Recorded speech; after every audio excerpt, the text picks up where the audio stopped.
up lead to dishonor in your life unless you allow God to expand your mind. Jesus had been healing the sick. Now, the really cool thing about when Jesus was healing sick people was it wasn't just like an odd head cold, okay? This was some heavy-duty stuff. Read through from Matthew through 1 through 16 or John through 3 to 6. You see that he was healing dead people and doing all the rest of it. Now, so these guys are with Jesus as he's actually bringing heaven to earth.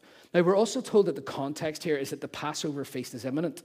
So the Passover feast was simply the Jews remembering how God had saved them out of Egypt. He had destroyed Pharaoh and all his armies in the Red Sea, and he passed over them and killed everyone apart from them. Okay, so I'm summarizing really quickly.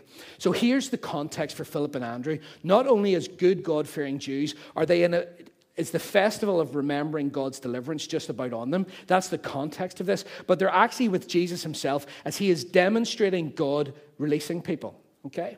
So it's not just hearing and looking back over what God has done in the middle, in the middle of everything, but they're actually seeing a demonstration with God himself. Now look, there's 5,000 men, okay, about 2.5 times the waterfront in Belfast, filled with men and their families standing outside.